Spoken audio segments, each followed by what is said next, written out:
One of the really sad things to me is how often this happens. Fear prevents people from really believing what God has said and what God has done. Now, let's be fair. His parents faced serious persecution. They're going to get kicked out of the synagogue. They're going to lose their family. They're going to lose their relationships. They're going to lose their faith. The readers of John's gospel, when they would have come to this and they would have followed Jesus, they would have lost their community, maybe even their lives. To follow Jesus had a great cost. And at the same time, I can't help but ask this question. How could you not believe? This is your own son, whom you cared for since the day he was born, and you know he was blind, and you probably prayed year after year for his blindness to go away, and now that it's gone, you're not even willing to follow the man who saved him. The social cost, the emotional, the relational, the physical cost of following Jesus is just too much for them.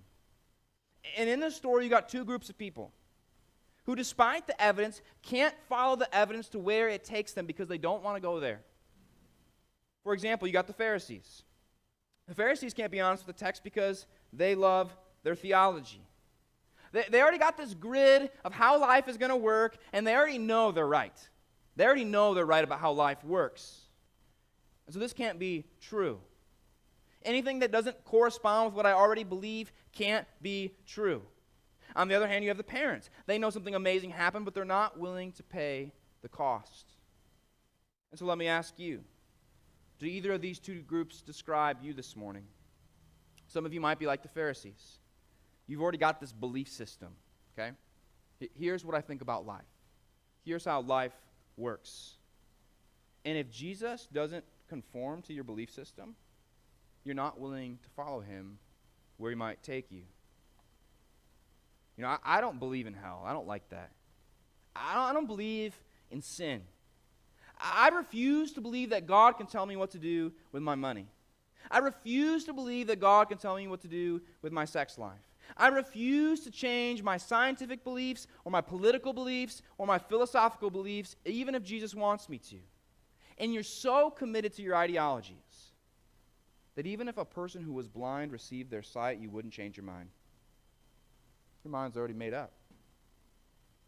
Others of you are like the parents. You know without a doubt, like Jesus is calling me to do this. I know right from wrong. I know what's happened. I know he's real. But it's scary to pay the price. It's going to upset your family. Maybe upset your friends. You like your life. I like my rhythm. I like my routine. And I don't want Jesus to interrupt that. I've worked hard to get where I'm at in life. Yeah, Jesus is probably true. Yeah, the evidence points to him, but I don't really want to follow him. You don't want to be committed to Christian fellowship. You don't really want to be committed to prayer. You don't really want to be committed to giving to the poor. You don't want to be known as a Bible thumper or a Jesus freak. I just want to be intellectual and known as an open-minded kind of person. And I want to be invited to the party still. I don't want people to stop inviting me. And so, yeah, I'll wear a cross necklace. I'll come to church a few times a year. I'll pray before my meals. But I'm not going to change my life to follow Jesus.